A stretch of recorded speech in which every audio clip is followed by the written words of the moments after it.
Hey guys, Jason here. Today I'll be covering this 2023 Infiniti QX80 Proactive. This is the 7-passenger configuration, and the Proactive trim does come with some unique things which I will cover today in this video. If you enjoy car reviews, be sure to like and subscribe so you don't miss any videos. So let's go ahead and check this QX80 out. When it comes to the QX80, you've got two options like the Lux 7 or 8 passenger and the Proactive 7 or 8 passenger as well. Each of these trims do come with their own standard features. Now, when it comes to the standard safety features on the QX80, you get things like intelligent cruise control with full speed range, distance control assist, forward emergency braking with pedestrian detection, blind spot warning, blind spot intervention, lane departure warning with haptic feedback, lane departure prevention, surround view monitor with moving object detection, front and rear parking sensors, and the driver attention alert. You pretty much get everything with the Proactive trim compared to the Lux. Taking a look at what powers this QX80, it has the 5.6 liter V8 engine, giving you 400 horsepower and 413 pound-foot of torque, with towing capabilities of about 8,500 pounds when equipped properly. In the front, you'll notice all of the dark chrome accents around the car. At the bottom will be the front sensors built in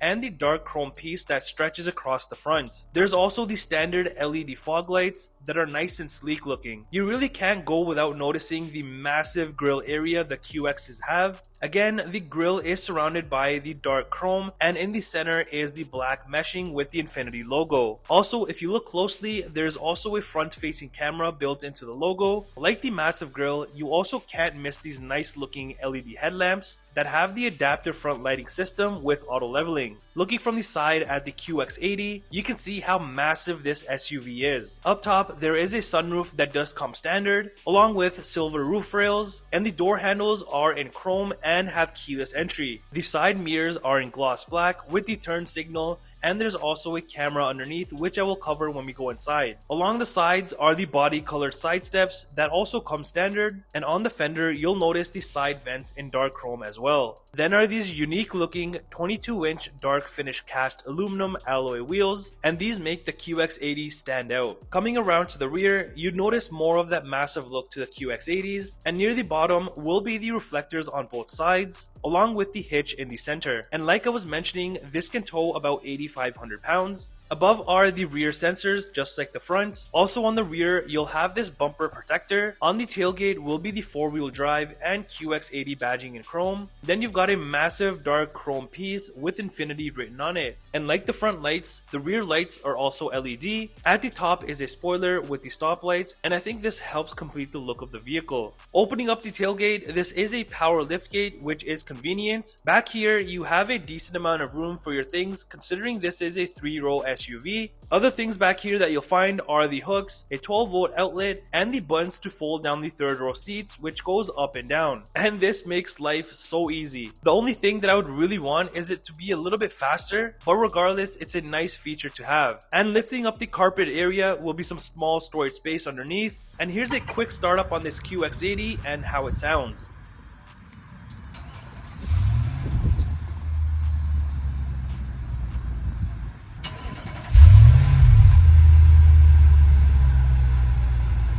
Coming to the rear, now this vehicle did just arrive, hence the plastic, but you can still see how nice the interior is, and this saddle brown interior definitely adds that wow factor. At the bottom, there's some small storage space, and then you have the speaker next to that. On the armrest and above is the brown leather plus the quilting, which is throughout the interior, and it just gives it that luxurious feeling. There's also a small speaker up in the corner, and this QX80 also comes standard with the 17 speaker Bose sound system. So let's jump in and start in the 3rd row. To get back there, it's pretty easy. Just lift this tab and then the seat folds forward and up. Back here, there's room for 3 people and it's pretty roomy. Because the 2nd row seats can recline back a bit, and putting them back all the way, look at the legroom that you still have. Other things that you'll find back here are the cup holders, which are on both sides, and the buttons for the 3rd row seats. Back here, just like the 2nd row, you can actually recline the 3rd row seating, which is pretty nice considering you can even do it in the 3rd row. And as for the 2nd row, you can really see the saddle brown color and the quilting. Plus on top top of that, these seats are super comfy. Also, the second row seats are heated, and because this is a 7-passenger, there is this huge center console area. So opening that up, as you see, there's a good amount of room in there, and on this section here where the cup holders are, you have this nice charcoal burl trim, which is also throughout the interior. And behind the driver and passenger seats is more quilting and matte pockets for that additional storage. Plus, for the kids or even adults is the rear entertainment system, and on the rear console area will be the little button that you see that opened up the storage from the rear as well. Also, you've got the climate controls, heated seat buttons, USB ports, 120 volt outlet, and another 12 volt outlet. Up front, it's just like the rear with a bit more storage at the bottom, and the rest is the same with the speakers and quilting, other than the typical window and side mirror controls. Plus, you've also got the driver memory seat buttons, and like the second row seats, the front seats are the same, and even up here, these are comfy. Plus, not only are these heated, but they're also ventilated. And if you're not a fan of this nice brown interior, then you can also get the all black interior or the wheat leather interior. Both of the front seats are also power adjustable, and underneath are the foot pedals, parking brake, and the hood latch release. Above will be the on and off power for the tailgate, more buttons to fold the seats, a tailgate button, and then you've also got the heated steering wheel button and the safety tech button. The steering wheel is power adjustable as well, and entering inside is this soft touch material with the brown stitching. Now, considering that this is a 2023 model, I wish that Infiniti have made the center cluster fully digital, but in the center you do have different things that can be displayed about the vehicle, and the steering wheel has leather, brown stitching, and the charcoal burl trim as well. Plus, it's also heated. And on the left will be the cluster, volume, and radio controls. The other side has the cruise control, adaptive cruise control, Bluetooth, and safety tech controls. On the rear left side will be the lighting controls, and the other side will have the front and rear wiper controls. The center console is pretty big, and opening it up, it has some decent storage space, and it also has the on and off switch for the 120 volt plug that I've shown you in the back. In front of that is the whole section that is covered with the charcoal burl trim, and it looks really nice. On here, you will find the infotainment controls and accessing the cameras. Also is the shifter and the front cup holders, along with the terrain controls as well. Up here, you've also got the USB ports, and opening up the section above will have a wireless charging area plus another 12 volt outlet. Above are the heating and cooling controls plus the heated and vented seat buttons. Now, as for this 12.3 inch touchscreen, it's not all that bad actually. It's pretty responsive and it also looks nice. On here are the usual controls. There is the info section that has different things. Next is the audio section that has your AM, FM, Sirius XM, Bluetooth audio, and USB access. Next is the navigation section, and over on the connections section will be the devices, Wi-Fi, and USB access. Under settings, this will have other small things that you can fine tune about the vehicle. Now, like I was mentioning about the vehicle cameras, if you go ahead and press the button that you've seen on the center console, this will bring up the different views of the SUV, so it makes parking very easy with this massive vehicle. Up top, not only is this a dimmable rear view mirror, but it's also a digital one. Then are the interior light, SOS, and the sunroof buttons. Plus, you've got some small storage space for your sunglasses and whatnot. Coming around to the passenger side, there's more of that charcoal burl trim up top, and in the storage compartment, there is the typical room that you get in there. And here is the key fob and what it looks like. Now, there was no window sticker for this 2023 QX80 Proactive, but this package does have an MSRP of about $92,000 Canadian, give or take, depending on the options, and this may be minus any dealer discounts or manufacturing discounts as well. Well, that does it for the review on this 2023 Infiniti QX80 Proactive. Let me know what you think of this. Do you love it or do you hate it?